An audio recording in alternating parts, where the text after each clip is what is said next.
Vivimos en un tiempo donde muchos cuestionan las leyes. Algunas leyes parecen estrictas, otras parecen anticuadas, otras parecen no encajar con nuestras expectativas de la vida. Pero en el monte Sinaí, Dios no solo dio mandamientos, sino un estilo de vida. Hoy aprenderemos que la ley de Dios no es una carga, sino una forma de vida basada en la justicia, en la misericordia y el amor.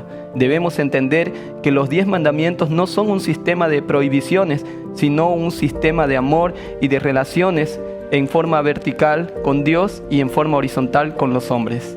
El texto bíblico para la lectura de esta semana se encuentra en Éxodo capítulo 20, versículos 22 y 23.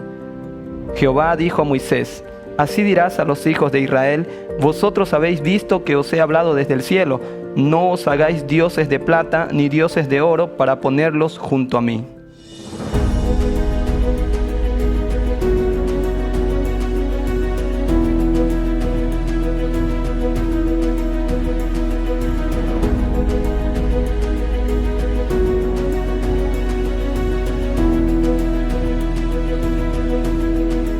Bienvenidos a Axiomas. Hoy profundizaremos en una pregunta clave: ¿cómo se vive la ley de Dios en lo cotidiano? Porque ser hijo del pacto no es solo conocer mandamientos, sino vivir según el carácter de Dios. Hoy nos acompaña un invitado muy especial, a quien tengo el especial honor de poder llamar amigo. Es nuestro querido pastor Freddy Almendras. Quisiera, querido pastor, que pueda saludar a las personas que nos acompañan en este programa y también hacer la oración para poder iniciar en esta oportunidad. Un placer estar en este programa, querido Samuel. También es un placer estar en este momento para estudiar la Biblia y aprender más acerca de la palabra de Dios. Vamos a inclinar el rostro para poder hablar con Dios. Querido Padre, queremos rogarte que nos acompañes para poder estudiar tu palabra y encontrar esas joyas preciosas en tu mensaje de amor. Rogamos tu compañía en nombre de Jesús. Amén. Amén. Muy bien, empecemos entonces, Freddy. Vamos a trabajar ahora hablando de leyes, de mandamientos, del pacto. Nosotros vamos a encontrar que hay algunas leyes que Dios nos da en la palabra de Dios que vamos a llamar de código del pacto, ¿no? Y estas leyes nos revelan algo acerca de la justicia y el amor de Dios. Cuando nosotros vamos, si tú me acompañas a la Biblia, al libro de Éxodo capítulo 21, nosotros encontramos en el versículo 1 en adelante de la siguiente manera: Estas son las leyes que les pondrás. Si compras un siervo hebreo, 6 años servirá, pero al 7º saldrá libre de balde. Este código del pacto, estas normas que Dios ha dado sobre su pueblo, en realidad, lejos de ser arbitrarias, más bien buscan proteger al débil, regular las relaciones justas y frenar los abusos. El esclavo hebreo, por ejemplo, no era propiedad perpetua, sino un trabajador que durante 6 años servía y al 7º debía ser liberado. El agresor debía rendir cuentas y hasta los animales debían ser regulados en su comportamiento. Nosotros, haciendo una pequeña introducción, querido Freddy, encontramos también que Dios ha establecido este tipo de normas para que la nación o el pueblo hebreo puedan ellos tener un estilo de vida mejor y vivir de acuerdo a las expectativas del pacto. Así como Dios los trataba, ellos debían responder mediante la obediencia, ¿verdad? Pero también hay otras, digamos así, otras leyes que destacan algunos temas éticos, querido Freddy. ¿Cuáles son esas leyes adicionales? Tal vez ahí tú nos puedes comentar para poder ir dialogando un poco acerca de cómo maneja Dios este código de pacto, ¿verdad? En la palabra de Dios, Él propone diferentes tipos de leyes para tratar entre seres humanos, ya que en el mundo de entonces, en el tiempo en el cual se prescriben las leyes, había un sinfín de irregularidades. Y ahí las leyes adicionales que tú estás hablando, hablan de las leyes humanitarias. Por ejemplo, aquí leemos Éxodo 22, 16, que dice: si alguien engaña a una joven que no ha sido desposada y duerme con ella, deberá adoptarla y tomarla por mujer, ¿no?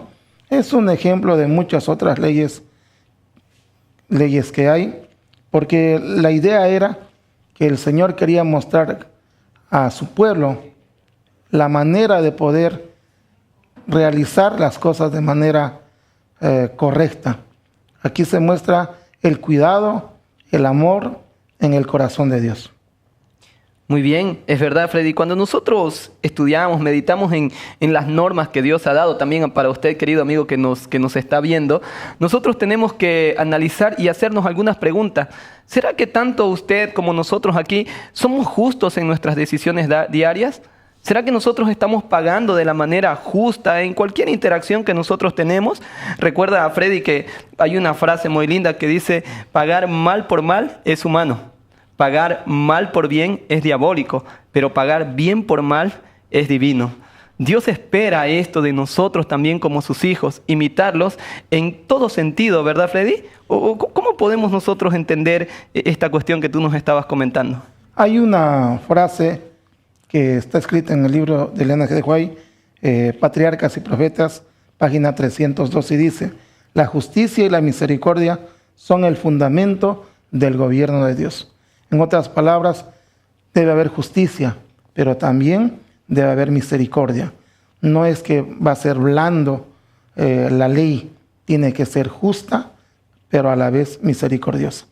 Es verdad, no necesariamente debo ser malo para ser justo, ¿verdad? Puedo con misericordia hacer justicia en las diferentes actividades y contextos que cada uno de nosotros enfrenta día a día, ya sea en el trabajo, en el hogar, o tal vez en alguna interacción un tanto espontánea, tal vez en la calle o en el tráfico. Debemos nosotros tratar siempre con misericordia a las personas, pero también buscar hacer justicia en todas nuestras decisiones. Por ejemplo, cuando tú vas y pagas, ¿estás pagando lo correcto? Cuando vas y adquieres algo, ¿te están cobrando lo correcto? Entonces es un diario. Y eso es lo que el Señor quería evitar, prever a que no haya esa injusticia. Es verdad, y ahora se me viene, por ejemplo, a la mente, cuando hablamos, por ejemplo, en términos de comercio, yo sé que un poquito saliendo del asunto, a veces nosotros cuando compramos queremos descuentos, queremos rebaja, pero cuando vendemos, ¿no? Ahí no tanto, ¿verdad? ¿O me equivoco, queridos amigos? Es importante que nosotros tomemos en cuenta la justicia y la misericordia en todo ámbito de nuestra vida y entender también que así como Dios es misericordioso con nosotros, Dios también es justo. Muchas veces nosotros apelamos a la misericordia de Dios, pero nosotros no respondemos, ¿verdad?, con justicia en la manera en cómo nosotros le adoramos y le servimos. Y en algún momento de nuestra vida, nosotros nos hacemos algunas preguntas. ¿Quién soy? ¿Por qué estoy aquí? ¿Hacia dónde voy? La Biblia ofrece verdades eternas que atraviesan generaciones y culturas. Estudiarla es iluminar tu presente y redirigir tu futuro, porque el que busca con el corazón sincero siempre encuentra. Estudie la Biblia.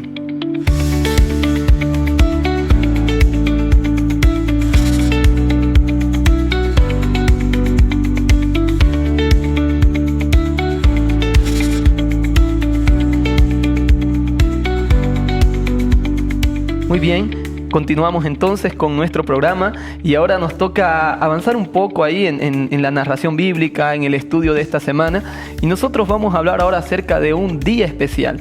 Dentro de las leyes de Dios nosotros vemos con extrema claridad acerca de la observancia que Dios quiere tener un día para poder conectar, para poder estar en presencia de su pueblo. Y ese día era justamente el séptimo día de la semana. Cuando vamos al libro de Génesis, capítulo 2, versículos 2 y 3, no sé si Freddy tú me ayudas un poquito para que a manera de interactuar podamos ver, me ayudas con la lectura. Y vamos avanzando un poco ahí en el estudio acerca de las leyes, de este código moral que Dios ha dado para que su pueblo pueda habitar en presencia de Dios. Génesis 2, 2 y 3. Dice: y el séptimo día concluyó Dios la obra que hizo, y reposó el séptimo día de todo lo que había hecho en la creación.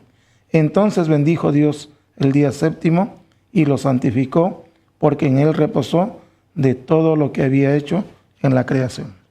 Qué interesante. Nosotros sabemos que aquí Dios está dejando registrado el descanso ya en la creación, ¿no? Y es interesante porque este descanso que Dios establece lo hace después de terminar la creación, antes de la entrada del pecado. ¿no? Muchas personas entienden el día de reposo como parte solamente de una legislación que incluso para algunos ya caducó. Pero nosotros vemos acá que esto viene anticipándose a cualquier nación, a cualquier pueblo, si no es dado para toda la humanidad.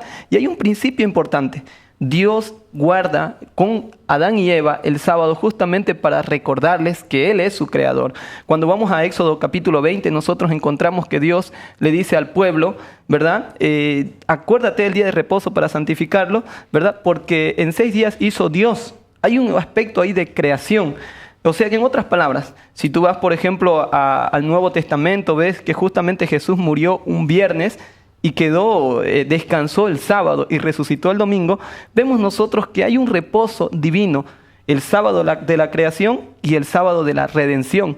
Entonces nosotros encontramos que el objetivo del sábado no era solamente un descanso físico, sino era una señal de identidad, ¿verdad? ¿Cómo lo ves tú, Freddy, este punto? Nosotros podemos ver al escuchar justo de este tema que la mayoría dice que el sábado fue hecho para los judíos, porque fue dado en el Sinaí, y ahí nos equivocamos al pensar así. Tú mismo dijiste, el versículo de Éxodo 28 dice, acuérdate. Cuando decimos acuérdate es porque anteriormente ya te lo habían dicho, ¿no? Pero en este caso, cuando fue dado en el texto que leímos anteriormente, Génesis 2, fue dado a los primeros hombres. En otras palabras, a todo ser humano, porque en ese entonces Adán y Eva eran toda la creación.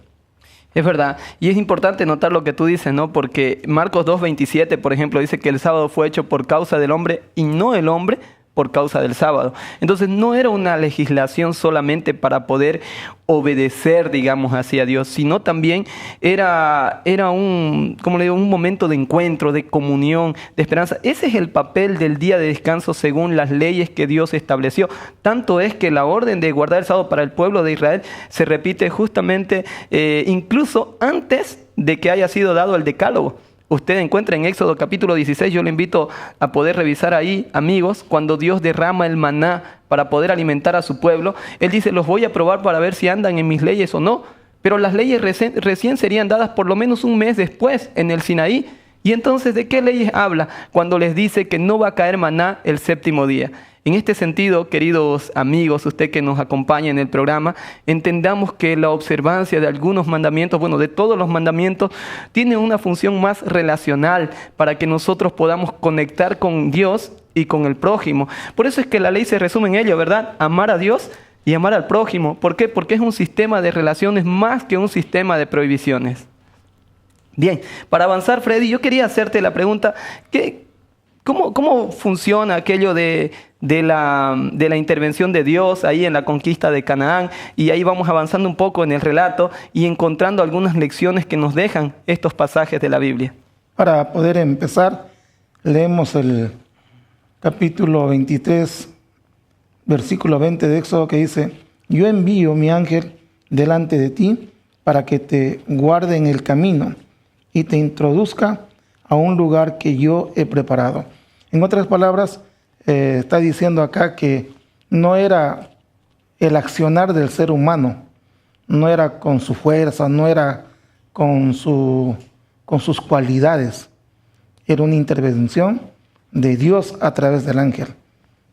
Aquí nos muestra claramente que cuando tú quieres guardar la ley, cuando tú quieres obedecer a Dios, ni siquiera lo haces porque tú te lo propongas, sino porque Dios te ayuda en el camino. Es interesante lo que tú dices, perdóname que pueda complementar ahí a tu respuesta, pero si nosotros vamos, y ahí lo invito a usted, amigo, a abrir su Biblia también en el libro de Josué, capítulo 6, nosotros vamos a encontrar que ahí se redacta la toma de Jericó. Cuando el pueblo de Israel iba a entrar a Canaán, lo que tenían que hacer no era ir y batallar, Dios batallaría por ellos. Es importante también que nosotros tomemos en cuenta esto, porque el único trabajo de ellos era rodear la ciudad. Durante 6 días, una vuelta cada día. Y el 7º día, 7 vueltas. Curioso, ¿verdad? Y ahí entonces sucede el milagro. Dios vence por ellos y ellos toman posesión de Jericó. Jericó era una ciudad fuerte y fortificada que algunos hebreos incluso temían entrar, ¿verdad? Pero en el capítulo 7, Freddy, nosotros encontramos que ellos van para tomar otra ciudad, la ciudad de Ai. Y lo que me llama la atención es que cuando en el capítulo 7, versículo 2, Josué envía a unos hombres para poder mirar la ciudad. Y pide que traigan un mensaje de cómo era la ciudad. Y ellos vuelven y dan como se dice, un relato así. Mira, Josué, no necesitas mandar a mucha gente. No mandes a todo el pueblo. Manda 2,000 o 3,000 hombres. Con eso es suficiente para poder vencer Ai. Ai era una ciudad pequeña que no representaba mayor desafío para ellos. Pero la historia nos dice que ellos fueron, mataron a 36 soldados y el resto volvió escapando. ¿Qué hizo, queridos amigos y querido Freddy? ¿Qué hizo que ellos puedan vencer a la gran Jericó y sean derrotados por la pequeña Ai? Justamente la presencia y la dirección de Dios. Yo quiero leerte, Freddy, un pasaje en Josué capítulo 7, en el versículo 11, dice así: Israel ha pecado y aún han quebrantado mi pacto, el que yo les mandé. También han tomado algo del anatema y hasta lo han robado. Han mentido y aún lo han guardado entre sus enseres. Por esto los hijos de Israel no podrán hacer frente a sus enemigos, sino que delante de sus enemigos volverán la espada, por cuanto han venido a hacer anatema. Y ahí viene la reprensión de Dios. No estaré más con vosotros si no hacéis desaparecer el anatema de en medio de vosotros. El problema es que ellos estaban perdiendo la compañía del Señor a causa de su pecado y quebrantamiento del pacto. En otras palabras, nos estás enseñando a través de la palabra que nosotros no podemos hacer las cosas por nuestra voluntad. Tiene que ser con fe. La fe es la única que puede romper cualquier barrera para poder conquistar. Y hay una cita de Elena de White en Patriarcas y Profetas que dice: Dios deseaba establecer a Israel como un ejemplo de lo que ocurre cuando el pueblo vive por fe. Y la idea es esa, que como pueblo de Dios aprendamos a vivir por fe. Amén. Realmente es alentador lo que tú mencionas, aquella cita que nos fortalece la fe. Queridos amigos, es importante que nosotros confiemos en el Dios de Israel. Nosotros no vivamos de nuestras victorias pasadas. Israel se confió de que podía vencer a esa pequeña ciudad de Ai basado en un triunfo anterior. ¿Por qué? Porque ellos vivían de sus glorias pasadas. Nosotros tenemos que entender que la confianza en Dios debe renovarse cada día. No podemos vivir sosteniendo nuestra vida espiritual en nuestra comunión pasada. Debemos hacer de nuestra fe, nuestra confianza, algo diario. Todos cargamos heridas que no se ven, vacíos que nada ni nadie ha podido llenar. En medio de la incertidumbre y el dolor hay una voz que aún habla. Es la palabra de Dios. Estudiar la Biblia es una oportunidad para sanar, descubrir esperanza y reconectar con lo que realmente importa. Dios está cerca de ti. Su palabra es el puente. Estudia la Biblia.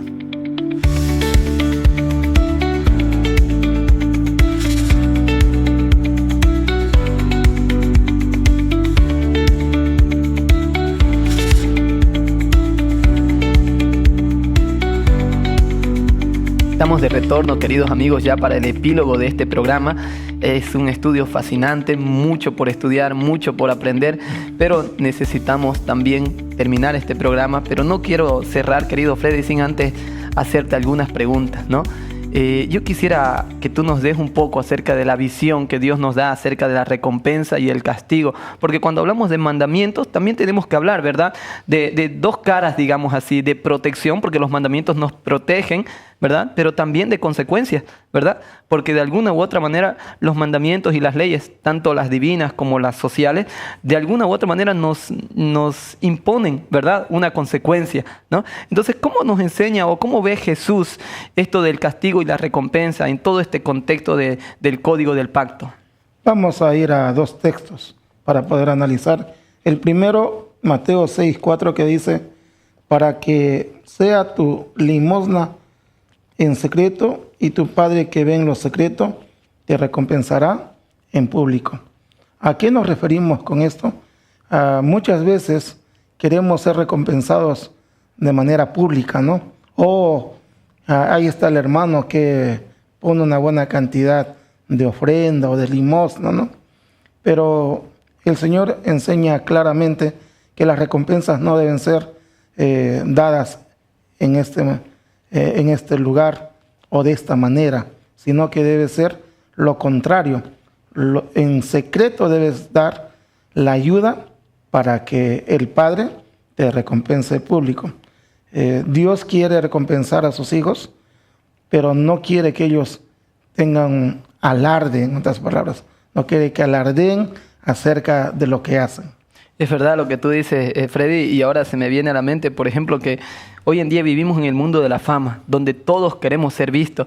Vivimos, queridos amigos, ¿cómo les puedo decir? En una vida tan intercomunicada que todo el mundo sabe de todo y todo el mundo quiere aparecer. Incluso es importante que nosotros veamos que aún en ese contexto, Dios quiere que nosotros seamos personas que podamos honrarlo, incluso ahí. Y un detalle hablando de las recompensas, querido Freddy, es que tú mencionabas, ¿no? Dios pide que nosotros vayamos a Él en secreto y Él nos recompensa en público. Jesús dijo que si nosotros nos avergonzamos de Él aquí, Él se avergonzará delante del Padre. Entonces, ¿qué podemos entender? Cuando yo voy al Señor Jesús con lo que es mío en el cuarto privado de la oración, yo puedo salir con lo que es suyo para poder compartirlo con los demás. Por eso, querido Freddy, es importante recordar aquellos, ¿no? Por eso acá que hay otro texto. Uh-huh. Hay otro texto que dice lo siguiente en Lucas 6:22. Dice, bienaventurado seréis cuando los hombres os odien, os aparten de sí, os insulten y desechen vuestro nombre como malo por causa del Hijo del Hombre. Cuando tú haces el bien y los demás te dan la espalda, eres bienaventurado ante los ojos de Dios. Claro que sí, Freddy, muchísimas gracias, porque también nos recordabas que a su tiempo Dios recompensa. Si nosotros obramos bien, obedecemos sus mandamientos, a su tiempo, no al nuestro. El problema es que a veces cuando las cosas no suceden, cuando a mí me parece, pienso que Dios no está respondiendo, pienso que Dios se olvidó de mí. Y en este contexto, queridos amigos, nosotros queremos recordar de que Dios nunca se ha olvidado de nosotros y al tiempo oportuno Él obrará en nuestras vidas. Y también quiero recordarte que hay muchas personas que quieren cambiar su vida, pero no saben por dónde empezar. La Biblia no solo informa, la Biblia también te transforma. Sus palabras tienen poder para romper cadenas internas, abrir la mente y renovar el corazón. Estudiar la Biblia es comenzar una historia nueva. Comienza la tuya. Estudia la Biblia. Llegamos al final de nuestro programa, pero queremos dejar bien claro un detalle. La ley de Dios no fue dada para encadenarnos, sino para liberarnos de la injusticia, la opresión y el egoísmo. Vivir la ley es vivir el carácter de Dios justo y santo y también misericordioso. Es amar al prójimo, proteger al débil y confiar en que Dios hará justicia a su tiempo. Querido Freddy, algunas palabras finales para poder cerrar este programa. ¿Qué palabras más precisas que las que nos dan la palabra de Dios en Mateo 5:48, que dice, sed pues vosotros perfectos como vuestro Padre que está en los cielos es perfecto? Que busquemos a Dios, que encontremos la perfección en Él. También recordando un poco el texto que tú leíste, se me viene a la mente el texto paralelo, Lucas 6:36, donde dice, sed misericordiosos como vuestro Padre que está en los cielos también es misericordioso. Vemos aquí con una tamaña exactitud cómo Jesús nos recuerda que debemos imitarlos tanto en justicia como en misericordia. La perfección no es legalismo, es amor maduro, misericordia activa y justicia encarnada. Que Dios nos bendiga.